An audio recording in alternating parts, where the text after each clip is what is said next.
Hello everyone, welcome to the channel the Zorawar classes. और आप सभी का स्वागत है करंट अफेयर्स की आज की क्लास में। ये हो जाएगी हमारी 20 अक्टूबर की करंट अफेयर्स की क्लास। एंड फ्रेंड्स, आप सभी लोगों के लिए एक बुरी खबर है। बुरी खबर ये है कि जो हमारे मैथ्स के पृथ्वी सर हैं वो आगे कंटिन्यू नहीं कर पाएंगे। जब मैंने उनसे समस्या पूछी कि क्या हुआ सर, तो वो कहते हैं कि पारिवारिक समस्याओं की वजह से वो आगे कंटिन्यू नहीं कर पाएंगे, क्योंकि एक वीडियो को बनाने में 2 से 3 घंटे तो लगते ही हैं। और वो कह रहे हैं कि वो ये समय निकाल नहीं पा रहे हैं, वो इकलौते हैं करके इस घर को संभालने वाले। तो उनकी ये प्रॉब्लम हुई, मुझे समझ आई, तो मैंने कहा ठीक है सर, इट्स ओके।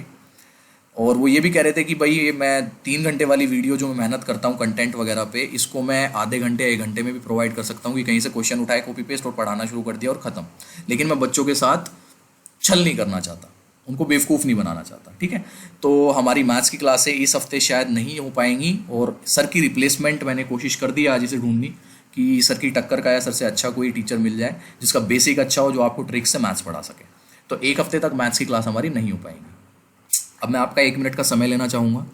ये बातें थी जो मुझे आपके पृथ्वी सर ने कही है, लेकिन इसके पीछे मुझे लगता है कि रीज़न कुछ और भी है। आपको पता होगा कि थर्सडे को सर ने मुझे फ़ोन किया था, जिस पे बताया था सर ने कि मेरी वीडियोस पे 148 व्यूज़ आए हैं सर, 2 घंटे हो चुके हैं। बहुत डिमोटिवेटेड फील कर रहे थे वो थर्सडे को। इसीलिए फ्राइडे को फिर मैंने आप लोगों से लाइव किया था, ठीक है ना। उसमें मैंने डांटा था, आप लोगों को बताया था कि भाई देखो ऐसे ऐसे हैं, मेरे टीचर्स जो हैं डिमोटिवेट हो रहे हैं, और मेरी रिक्वेस्ट आप सबसे कि ज़्यादा से ज़्यादा उन्हें सपोर्ट करो। ठीक है, उसके बाद आपका सपोर्ट थोड़ा सा बेटर हुआ पहले से, लेकिन स्टिल हमारे 10 ग्रुप पूरे हो चुके हैं व्हाट्सएप पे। इसका मतलब है एक ग्रुप में होते हैं 256 बच्चे, यानी कि 10 ग्रुप में 2500 से ऊपर बच्चे हैं। बट स्टिल अभी भी जो लाइव आते हैं वो 70 से 80 आते हैं मैक्सिमम। जो बच्चे व्यूज़ देखते हैं कि 2-2 दिन बाद, वो 1000 व्यूज़ तक आते हैं मोस्टली। ठीक है, इतने बच्चों को व्हाट्सएप लिंक मतलब नोटिफिकेशन जाने के बाद, यानी कि अगर मुझे 2500 बच्चों ने नंबर भेजा है अपना, तो ये सोच के भेजा होगा कि उन्हें पढ़ना है। लेकिन नहीं, उनमें से भी कितने बच्चे देख रहे हैं? 1000 बच्चे देख रहे हैं। उन 1000 में से टेलीग्राम के बच्चे भी हैं हमारे पास।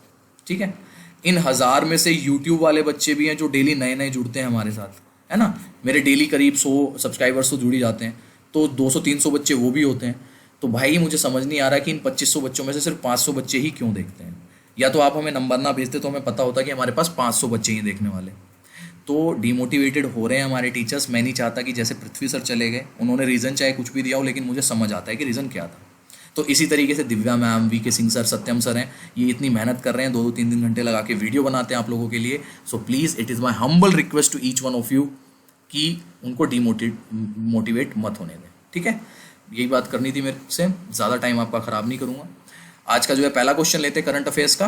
ठीक है जी, चलिए स्टार्ट करते हैं। आज के क्वेश्चन जो है सारे मोस्टली स्टार क्वेश्चन है, अच्छे से इनके नोट्स बनाएंगे और पढ़ेंगे। ग्लोबल हंगर इंडेक्स रिपोर्ट 2020 के अनुसार 107 देशों की लिस्ट में भारत को कौन सा स्थान प्राप्त हुआ है? According to the global hunger index report 2020, which position has India got in the list of 107 countries? 107 देशों की जो लिस्ट है उसमें भारत को ग्लोबल हंगर इंडेक्स रिपोर्ट 2020 में कौन सा स्थान प्राप्त हुआ है? और अगर आप न्यूज़पेपर वगैरह पढ़ते हैं तो आपने देखा होगा ये आजकल एक मुद्दा बना हुआ है ना, कि भाई इंडिया जो है हंगर इंडेक्स में इतना पीछे क्यों जा रहा है और ये क्या हो रहा है। तो 94th रैंक प्राप्त हुई है इंडिया को इसमें 107 देशों में। ग्लोबल हंगर इंडेक्स, जिसको हम GHI भी कहते हैं, रिपोर्ट 2020 हाल ही में जारी की गई है। रिपोर्ट के अनुसार भारत में अब भी काफ़ी भुखमरी मौजूद है। आपको बता दें कि 107 देशों के लिए की गई रैंकिंग में भारत को 94th पायदान प्राप्त हुआ है। रिपोर्ट के अनुसार 27.2 के स्कोर के साथ भारत भूख के मामले में गंभीर स्थिति में है। हंगर इंडेक्स 2020 में इंडोनेशिया 70वें, नेपाल 73, बांग्लादेश 75 और पाकिस्तान 88 स्थान पे है। रिपोर्ट के अनुसार भुखमरी के लिहाज से एशिया में भारत की स्थिति अपने कई पड़ोसी देशों से खराब है। मतलब कि नेपाल, बांग्लादेश, इवन पाकिस्तान, उससे भी ज़्यादा। पाकिस्तान की भी 88th रैंक है एंड वी गोट 94th। तो ये एक समस्या का विषय ज़रूर है, और ये इसीलिए अपने आप में एक बहुत इंपॉर्टेंट क्वेश्चन बन जाता है, एग्जाम में आने लायक क्वेश्चन बन जाता है। ये चीज़ आपको बहुत अच्छे से पता होनी चाहिए। चलिए नेक्स्ट क्वेश्चन पे चलते हैं। एंड न्यूज़पेपर प्लीज़ पढ़ा करो। अगर न्यूज़पेपर आप पढ़ते हो ना, तो ये सारे क्वेश्चन आपको पहले से ही पता होंगे।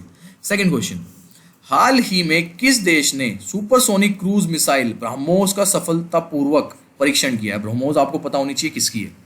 Recently which country successfully tested supersonic cruise missile BrahMos? और ये इंडिया ने किया। इंडिया की जो ब्रह्मोस मिसाइल होती है भारत की होती है। भारत ने सुपरसोनिक क्रूज मिसाइल ब्रह्मोस का सफलतापूर्वक परीक्षण किया है। मिसाइल INS चेन्नई पोत से दागी गई और इसने लक्ष्य को पूरी सटीकता से भेद किया है। ठीक है ना। ब्रह्मोस एरोस्पेस भारत रूस का संयुक्त उद्यम है, मतलब दोनों ने मिलकर इसको किया है। यह सुपरसोनिक क्रूज मिसाइलों का उत्पादन कर रहे हैं जो पनडुब्बी, जहाज, विमान या जमीन से दागी जा सकती है। ठीक है, तो ये ध्यान रखना है यहाँ पे कि ब्रह्मोस सुपरसोनिक मिसाइल जो है वो भारत ने इसका सफलतापूर्वक परीक्षण कर लिया है। और ये करता कौन है? ये DRDO करता है। ठीक है जी। चलिए नेक्स्ट क्वेश्चन लेते हैं। निम्न में से कौन सा देश फेस स्कैन करने वाला पहला देश बन गया है? Which of the following country has become the first country to do the face scan? बहुत ही अच्छा क्वेश्चन है और ये आपके किया है सिंगापुर ने। सिंगापुर फेस स्कैन करने वाला पहला देश बन गया है। अगले साल से शहर राज्य में रहने वाले लाखों लोगों को सरकारी एजेंसियों, बैंकिंग सेवाओं और अन्य सुविधाओं को फेस स्कैन के साथ प्रयोग कर सकेंगे। हालांकि विशेषज्ञों का कहना है कि दुरुपयोग से बचने के लिए सिस्टम को और भी मजबूत करना होगा। सरकार के मुताबिक सिंगापुर का अब तक का सबसे महत्वाकांक्षी प्रोजेक्ट है। साथ ही राष्ट्रीय पहचान डेटाबेस में चेहरे का सत्यापन करने वाला भी ये पहला देश बन गया है। ठीक है जी। तो बहुत इंपॉर्टेंट क्वेश्चन है कि फेस स्कैन करने वाली पहली कंट्री कौन सी बन गई है? सिंगापुर। चलिए क्वेश्चन नंबर लेते हैं नेक्स्ट, 4th। भारत सरकार ने किस देश को एक और बड़ा झटका देते हुए रेफ्रिजरेटर वाले एयर कंडीशन यानी कि AC के आयात पर प्रतिबंध लगा दिया है? In a major setback to which country has the government of India banned the import of refrigerator air conditioned AC? और भैया एक ही के पीछे पड़े हुए हैं हम इस टाइम, चाइना। ठीक है ना। भारत सरकार ने चीन को एक और बड़ा झटका देते हुए रेफ्रिजरेटर वाले एयर कंडीशन AC के आयात पर प्रतिबंध लगा दिया है।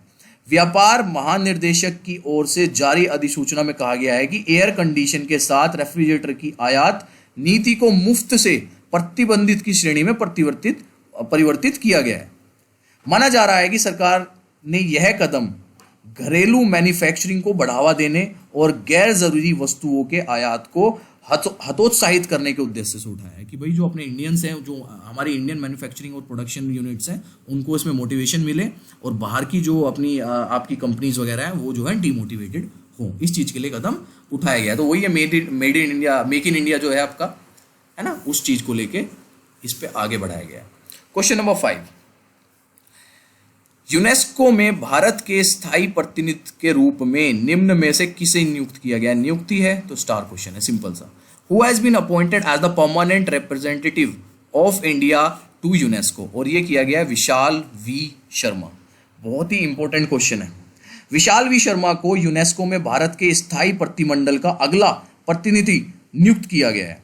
विशाल पेरिस स्थित यूनेस्को मुख्यालय में भारत के स्थायी प्रतिनिधि जावेद अशरफ की जगह लेंगे। तो इनसे पहले कौन थे भारत के लिए? जावेद अशरफ। ये भी याद रखना है। ठीक है, तो बहुत ही अच्छा क्वेश्चन है ये और आने लायक क्वेश्चन है एग्जाम में आपके। ठीक है जी। चलिए इसका नोट्स बना लेना अपने हिसाब से। Question number 6। किस राज्य सरकार ने हाल ही में मिशन शक्ति अभियान की शुरुआत बलरामपुर से की है? Which state government has recently started mission Shakti campaign from Balrampur? Star question है। कोई भी अभियान वगैरह की शुरुआत होती है, कई बार बोला है, और अगर आपको पता हो कि बलरामपुर कहाँ है तो आप इसका इजीली आंसर कर सकते हैं। लेकिन हमें याद रखना है कि मिशन शक्ति कहाँ स्टार्ट किया गया है? वो किया गया है उत्तर प्रदेश में। उत्तर प्रदेश के मुख्यमंत्री योगी आदित्यनाथ ने मिशन शक्ति अभियान की शुरुआत बलरामपुर से की है। मुख्यमंत्री योगी आदित्यनाथ ने कहा है कि राज्य सरकार हर बेटी, हर महिला का सम्मान और सुरक्षा सुनिश्चित करने के साथ साथ के लिए प्रतिबद्ध है। मुख्यमंत्री योगी आदित्यनाथ ने रिजर्व पुलिस बल लाइसेंस में आयोजित समारोह में कहा है कि मिशन शक्ति के तहत प्रदेश भर में शोहदों व मंचलों को चिन्हित कर उनकी धरपकड़ की जाएगी। इसके साथ ही सभ्य समाज के दुश्मनों की तस्वीरें चौराहों पर, जितने भी चौराहे वगैरह है वहां पर लगाई जाएगी। तो ये जो मिशन शक्ति है आपकी वुमेन एम्पावरमेंट को एक तरह से और ज्यादा शक्तिशाली करता है। ठीक है जी। तो ये ध्यान रखना है कहां पे स्टार्ट की गई मिशन शक्ति की? उत्तर प्रदेश में। Question number 7। अंतर्राष्ट्रीय गरीबी उन्मूलन दिवस यानी कि international day for addiction of poverty किस दिन मनाया जाता है? और ये आपका सेलिब्रेट किया जाता है 17 अक्टूबर को। ठीक है जी। अंतर्राष्ट्रीय गरीबी उन्मूलन दिवस प्रत्येक साल 17 अक्टूबर को मनाया जाता है। इस दिवस का मनाने का उद्देश्य है कि विश्व समुदाय में गरीबी दूर करने हेतु किए जा रहे प्रयासों के संबंध में जागरूकता बढ़ाना।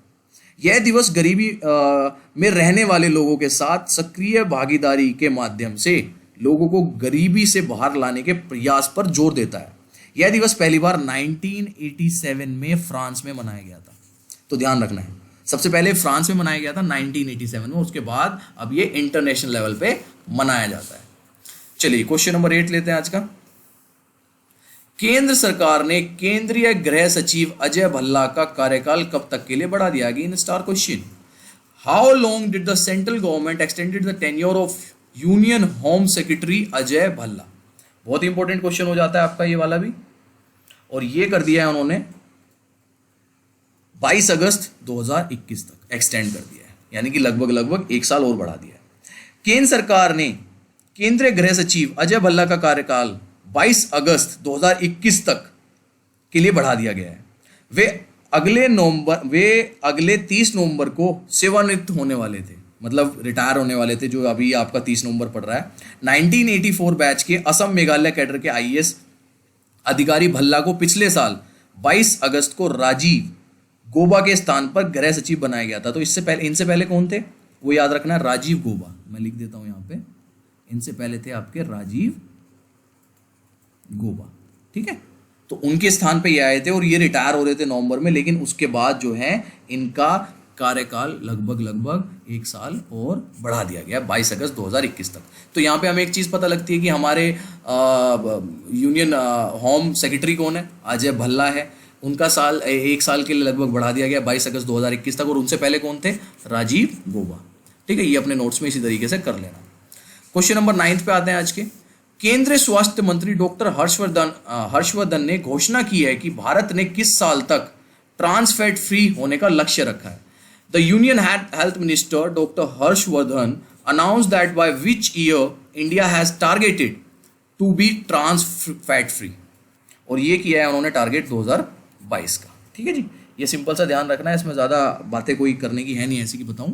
तो सिंपल सा हमने इंडिया ने, मतलब एक तरह से इंडिया ही हो गया, इंडिया ने कब तक ट्रांस फैट फ्री होने का टारगेट किया, लक्ष्य किया है, वो 2022 तक किया है। आज का लास्ट क्वेश्चन ले लेते हैं फटाफट। हाँ जी, फिर से देखो ग्लोबल हंगर इंडेक्स आ गया, तो फिर से स्टार क्वेश्चन है। ग्लोबल हंगर इंडेक्स रिपोर्ट 2020 में निम्न में से किस देश को प्रथम स्थान प्राप्त हुआ है?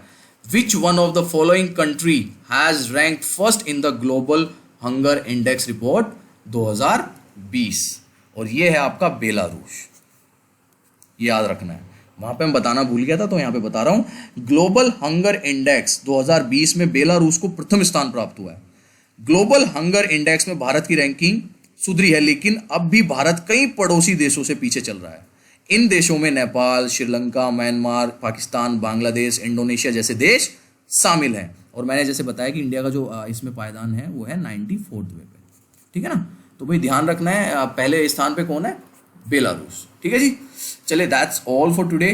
ये होगी अपनी आज की हमारी करंट अफेयर्स 20 अक्टूबर की।